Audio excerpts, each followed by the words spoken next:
Every level of mutant secondary mutation explained. Level 1, trash. Husk. Paige Guthrie entered the mutant world believing she was built to evolve. She could peel away her own skin to reveal a new one beneath: metal, glass, granite. Early on, her power looked like poetry, a girl from Kentucky literally shedding her past. Each transformation promised a step closer to strength, but over time the change lost purpose. Every new layer looked different but felt the same. Her transformations became scattered and desperate, each one a gamble to feel whole again. She'd rip herself raw just to prove she still had control. The more she husked, the less she recognized the person inside. What once looked like courage started to resemble compulsion. Writers teased that her mutation might expand into something greater: energy bodies, acid forms, elemental skin. Yet every attempt collapsed into chaos. Instead of becoming something higher, she spiraled downward, buried under her own discarded pieces. Her gift for reinvention turned into an addiction she couldn't quit: Blob. Fred Dukes built his identity on being immovable. When the world pushed, he didn't budge, literally. That one trick carried him from circus sideshow to Brotherhood enforcer to walking fortress. But what started as strength became stasis. His mutation made him untouchable, and somewhere along the way, it made him unchangeable too. When mutants lost their powers during the decimation, Fred's mask melted away. For the first time, he wasn't the Blob anymore. Most saw that moment as a chance for rebirth. He saw it as humiliation. Science brought him back: syringes, treatments, a reconstruction of what his DNA once did on its own. It worked, but it was just maintenance. The restored body came with new horrors. His frame ballooned, his skin sagged, and the grotesque size that once made him imposing now made him tragic. Some stories toyed with the idea that his mutation had warped further, a body so heavy it resisted not just gravity, but time itself. Yet even that couldn't give him direction. He stood still while everyone else moved forward. While other mutants changed, he stayed rooted in the same spot, a man defined entirely by what he can't let go of. That's why he lingers at the bottom. His power isn't weak. It just never takes him anywhere. Level 2, bad. Quentin Quire. At Xavier's Institute, most students wanted to be the next Cyclops or Jean Grey. Quentin Quire wanted to be the next Revolution. Brilliant, arrogant, and born with one of the most advanced telepathic minds on Earth, he was the kid who thought he could rewrite mutant culture by sheer force of intellect. The moment his secondary mutation began to surface, it was in the middle of a teenage rebellion. Under the drug known as Kick, Quentin's psychic field ignited into overdrive. His body flickered with pink psionic energy, his brain running faster than his form could contain. Within days, he went from gifted telepath to walking supernova. His physical body started breaking down, and his consciousness began to unravel into raw psionic force. Teachers called it burnout. Quentin called it evolution. The event left him disembodied, a ghost of pure thought drifting through Cerebra's systems. For most mutants, that would have been the end, but Quentin refused to vanish. His willpower pulled him back together, reassembling himself piece by piece, using his telekinetic control to rebuild a body from the inside out. When he finally stabilized, he wasn't human anymore. Not entirely. His mind and his body had merged into a psychic entity that could survive death, reshape itself, and bend the rules of biology. The power level was staggering, but the cost was isolation. Every new phase of his mutation drew him further away from humanity. His confidence turned into detachment. His genius made him insufferable. He could see every thought in a room, but couldn't understand what made anyone worth listening to. In later years, he returned to the X-Men under Krakoa's banner, channeling that chaotic energy into creation instead of destruction. Still, his mutation feels less like growth and more like a permanent side effect, a young mind that pushed too far and never found its way back. For all his brilliance, he remains a walking warning about what happens when evolution skips the part where you learn restraint. Toad. Mortimer Toynbee was never meant to stand out. A thin, jittery acrobat who trailed behind Magneto like a scolded pet. He began as the team's punchline, Famoso, the mutant who leapt on command and usually hit the ground first. His original mutation was simple: superhuman legs, a prehensile tongue, and little else. Over the decades, that biology stretched in directions no one quite asked for. Toad's powers changed subtly across eras. The agility became inhuman. His tongue could strike with whip-like speed, stretching several meters. Then came the glands, secretions that burned through metal, skin, or whatever surface he clung to. Some writers leaned into the grotesque, mutating him into a mix of poison and mucus. Each upgrade was more unsettling than the last, turning him from clown to creature. There was a time when that change might have been evolution, the body adapting under pressure, the survival instinct of a mutant outcast. Instead, it felt like the physical side of his misery. The more he was ignored, the uglier his mutation became. Even among mutants, Toad's appearance made him an outsider. His enhancements gave him strength and speed, but not direction. He'd switch sides, serve new masters, and slip back into the same cycle of servitude that defined him since the Brotherhood days. Modern stories tried to humanize him, showing him protecting students, cleaning mutant facilities, trying to belong. His physiology stayed unstable: acidic spit, wall clinging, regenerative tissue. It's an ugly gift with no end goal. Level 3, Mid Elixir. Joshua Foley was the kid who thought being a healer made him untouchable. His mutation gave him full control over biology. He could close wounds, cure diseases, and regrow tissue down to the cell. When his secondary mutation awakened, that control doubled back on itself. The golden touch that once saved lives began to carry death in the same breath. The change didn't come with thunder or pain, just awareness. He realized his hands could now rearrange organic matter on command. The line between healing and killing was gone, replaced by instinct. In a fight, he could end someone's heartbeat with a thought, erase cancer, or dissolve a brain before it formed a reaction. Few mutants ever reached that kind of mastery over life. But Joshua was never built for godhood. The more his powers grew, the more unstable his body became. His skin shifted from gold to black when he overused his abilities, his nervous system straining under the constant pressure of maintaining balance between creation and decay. He'd shut down, die, and resurrect himself more than once, sometimes days later, sometimes minutes. It left him hollow, detached from the idea of mortality. In the Krakoan age, he became a key part of the Five, the mutant team responsible for resurrection. His secondary mutation turned him into a biotechnical miracle. He could restart hearts, rebuild bodies, and literally birth life from death. Yet even surrounded by resurrection pods and divine technology, his powers carried an edge of dread. Each revival drained him a little more, and every healing came with the echo of something darker.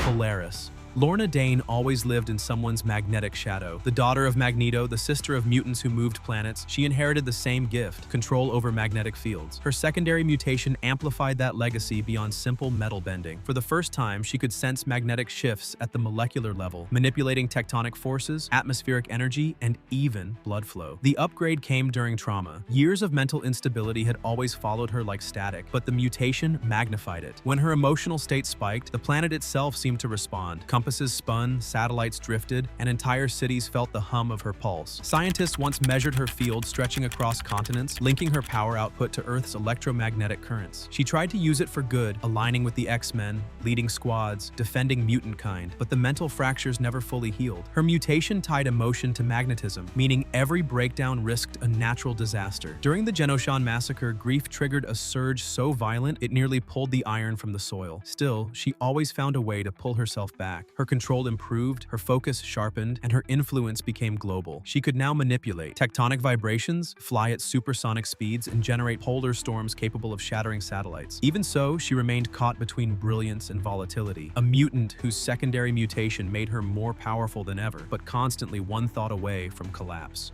Rogue.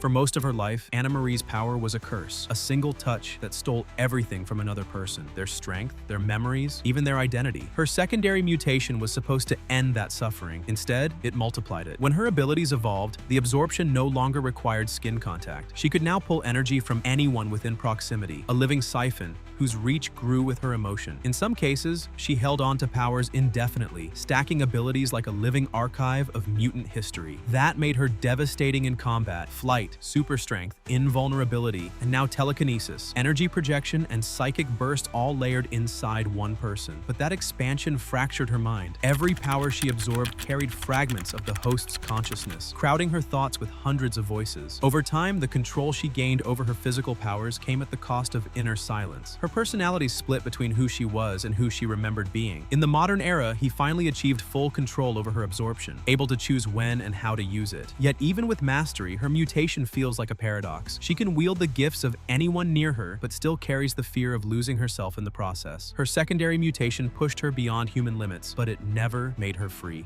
Level 4. Okay, Wolverine. Logan's mutation was always survival. The healing factor, the claws, the feral instincts, all of it was evolution's version of refusing to die. When his secondary mutation surfaced, that survival instinct went from weapon to curse. The line between man and animal began to blur, and for the first time, evolution pulled him backward. His healing reached a level where every wound, every cell, every memory rebuilt itself faster than his mind could process. The human part of Logan, the soldier, the leader, the man who tried to live among others, began to erode under the weight of pure instinct. When the primal mutation took over, he became less a person and more a force of nature. His senses sharpened beyond measure, reflexes hit animal precision, and pain stopped being a deterrent. Comics like Wolverine, The Jungle Adventure, and Enemy of the State showed glimpses of this, a creature that hunted, killed, and endured beyond reason. But in later arcs like Wolverine Evolution and Wolverine Goes to Hell, that side broke loose completely. His body became capable of regenerating from near dust, his claws could regrow from bone even after incineration, and his mind reverted imparted to the core drive of his DNA: kill, adapt, survive. Krakoa's era revealed the danger of that mutation. Wolverine's healing no longer stopped at recovery. It started altering him mid-battle, reinforcing muscles, sharpening bones, and rewiring his nerves to push through death. He became proof that even in a world of gods and telepaths, nature still had the final word. Gambit. Remy LeBeau's mutation was always showmanship. A kinetic charge, a smirk, and the flash of a playing card before it exploded. That was the whole act. When his secondary mutation finally came into play, it amplified that trick to something cosmic. The ability that once charged small objects evolved into molecular manipulation. Gambit could now charge anything, from air molecules to the cells in a living being, and convert it into explosive kinetic energy. At full potential, he didn't need cards or weapons. His touch alone could trigger chain reactions that could level city blocks. For a short time, he even gained the ability to see the kinetic energy inside matter, predicting movements and vulnerabilities in ways that bordered on precognition. The problem was control. Each use burned him out faster. His body wasn't built to channel that much energy without backlash. The closer he got to mastering it, the more unstable he became. In some continuities, his mutation reached a terrifying peak, the transformation into New Sun, a version of Gambit whose powers grew so absolute that he incinerated entire realities. That incarnation could rearrange molecules, teleport through atomic disassembly, and manipulate time-space through energy fields. But like most mutants who touched godhood, Remy couldn't sustain it. His body rejected the strain, and his mind, always divided between charm and guilt, fractured under the responsibility. The experience left scars that never fully healed. Even after returning to normal, he carried traces of that power. Stronger charges, deeper awareness of energy, and a sense of restraint he never had before. For a man who once gambled with everything, his mutation proved the one thing he couldn't bluff: his own limits.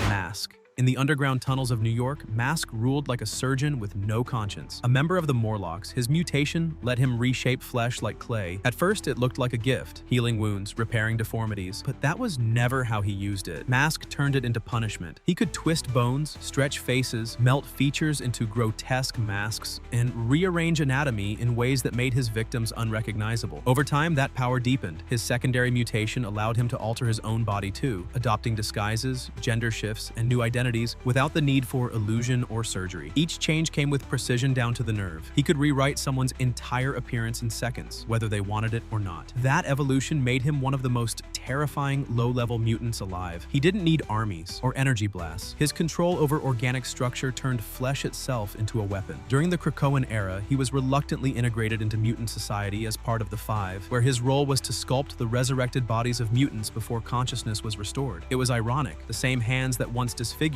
now restored. Even with redemption in reach, he never escaped the shadow of his mutation. His power was surgical horror, an artistry built on other people's pain. He represented the cruel edge of mutant evolution, not destruction or creation, but control over form itself. And no wonder he sits at the OK tier. Level 5, Good. Archangel. Warren Worthington III was the angel who fell and never really stopped falling. The feathered wings that once made him a symbol of hope became the price of his evolution. When Apocalypse found him broken and betrayed, he remade Warren into something unrecognizable: metal wings, neurotoxin feathers, and a body restructured at the cellular level. That change was his secondary mutation, and it cut deeper than anything he'd ever faced. The transformation stripped away everything human. His blood turned metallic blue, his strength multiplied tenfold, and his wings could slice through steel. Each feather carried a neurotoxin that paralyzed on contact, and the wings themselves became extensions of thought, flexible, precise, and brutally fast. Even after breaking free from Apocalypse, the transformation never left him. The body kept the metal, the instincts kept the hunger. Later, his mutation fluctuated between two states: the serene angel and the predatory archangel. One represented healing and peace, the other vengeance and destruction. Shifting between them was biology pulling him in two directions. That constant internal war gave him depth that few mutants could match. Through all of it, he became something the X-Men rarely see: a man who embodies both salvation and damnation in equal measure. The secondary mutation made him complete, a creature designed for flight who learned the cost of falling and getting back up again.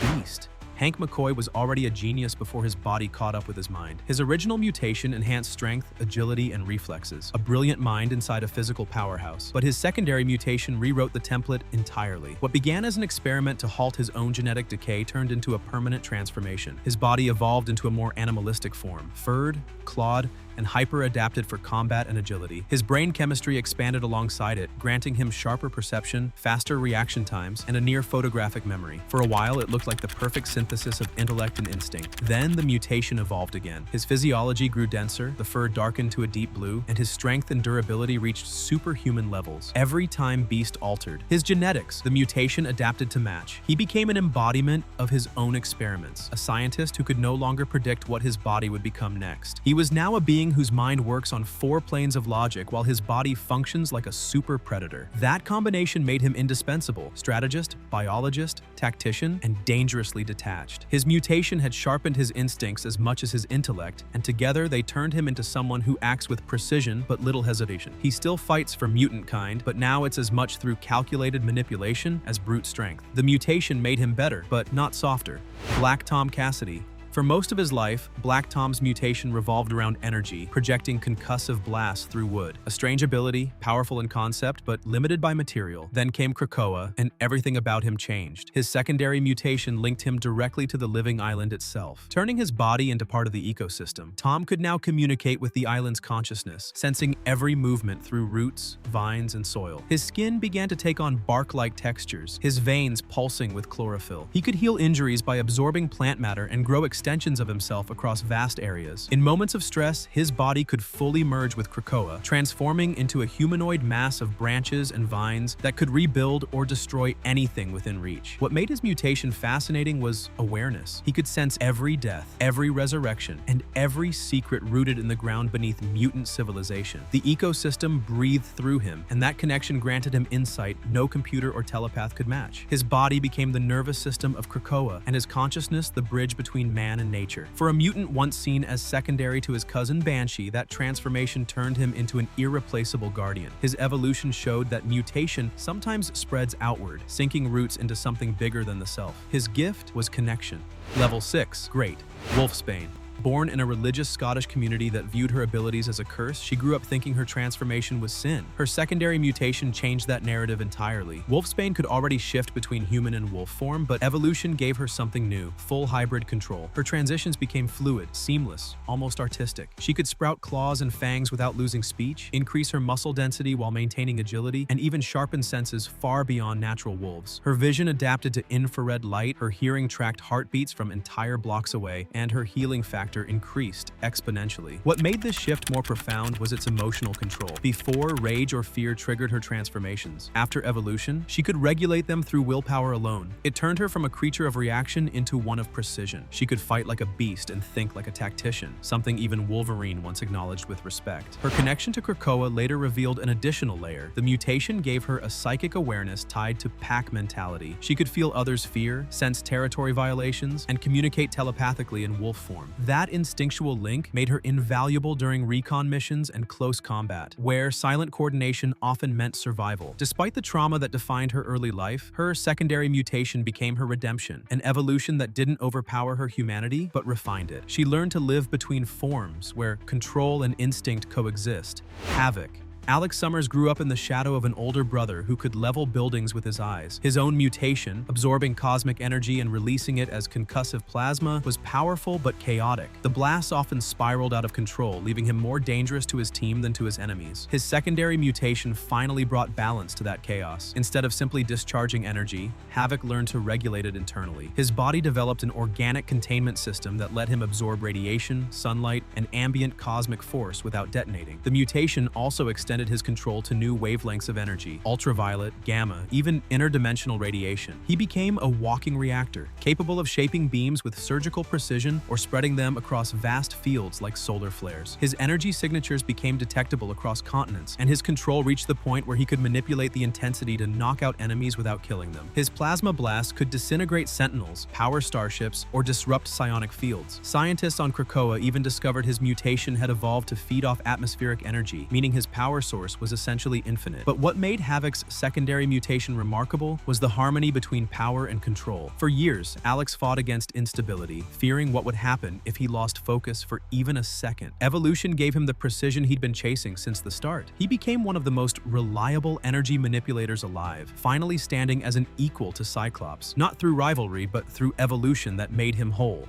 Iceman. Bobby Drake was the class clown of the original X-Men. Powerful, sure, but rarely taken seriously. His ice abilities seemed simple compared to the telepaths and demigods around him. Then came his secondary mutation, and suddenly, simplicity turned divine. The change was revelation. Bobby discovered that his body could convert every molecule of moisture into organic ice, reshaping himself entirely into a frozen form that could regenerate from vapor, reform after destruction, and exist across multiple states of matter. His consciousness was no longer tied to flesh. He could disperse himself into water vapor and reconstitute anywhere it existed. In scientific terms, he'd transcended mortality. His power output skyrocketed. He could freeze oceans, manipulate global weather patterns, and create avatars across continents. The cold he generated could reach absolute zero, the theoretical end of molecular motion. On more than one occasion, he slowed energy beams mid-air, crystallized lightning, and even regenerated after being shattered into dust. Emma Frost was one of the first to recognize what that meant. When she once possessed his body, she unlocked potential he'd subconsciously suppressed, a fear of what becoming limitless might turn him into. Once Bobby embraced it, his mutation evolved again. His constructs became sentient extensions of himself, massive ice colossi capable of independent thought for short bursts. His physiology adapted to deep space temperatures, making him one of the few mutants who could survive in vacuum conditions. He was now classified as an Omega-level mutant for the nature of his control. His mutation redefined thermodynamics. Despite all that power, Bobby never lost the humor or humanity that grounded him. His evolution proved something few mutants achieve: complete control without losing self. Level 7, Goat. Jean Grey. From the first moment her telepathy awakened, she was more than a mutant. She was a vessel for something the universe itself recognized. Her secondary mutation arrived like destiny catching up. The Phoenix Force rewrote her biology. Her psychic field expanded to a cosmic scale, capable of linking galaxies through thought. Her telekinesis evolved beyond lifting weight. She could manipulate atomic structure, dismantle molecular bonds, and generate energy equivalent to supernovas. At her height, rewove reality. Jean's mind became a multi-dimensional network, perceiving time and consciousness simultaneously. Death stopped applying to her the way it did to others. Each resurrection, from the Dark Phoenix saga to Krakoa, felt less like rebirth and more like memory playback. Her secondary mutation essentially fused her DNA with Phoenix residue, granting her power amplification even without the Force's full presence. In her current state, Jean exists as one of the most advanced psychic organisms on record. She can simultaneously command telepaths, manipulate matter at the quantum level, and survive in space unassisted. The psychic fire she wields burns through armor, emotion, and even memory. And yet, her most impressive evolution is awareness, the ability to exist within infinite power and still remember why she uses it. She became the benchmark for what mutant kind can become. The line between mind and cosmos blurred into one. Kitty Pryde. Catherine Pryde started as the youngest recruit on the team, a teenager who could phase through walls and computers. Her mutation seemed simple, elegant, even limited. Over time, it became one of the most complex and scientifically advanced in the mutant genome. Her secondary mutation expanded her phasing ability to subatomic levels. She could now pass through energy fields, magnetic barriers, and even dimensional boundaries. Scientists within the X-Men discovered her molecules rearranged their quantum state entirely, allowing her to walk through time as easily as she walked through walls. At her peak, she phased an entire planet, an impossible feat that proved her control extended beyond physical matter to gravitational and electromagnetic forces. When she phased deep enough, she could bypass teleportation limits and reappear across light years. Her touch could also disrupt electronic systems, short-circuit nervous pathways, or scramble mechanical intelligence. Her evolution became philosophical as much as physical. During her time as the Red Queen, and later as leader of the Marauders, her mutation adapted again, allowing her to phase liquids, gas, and even her consciousness into other energy forms. She learned to fight while intangible, a skill no one could counter, and mastered solidifying at the perfect moment to strike.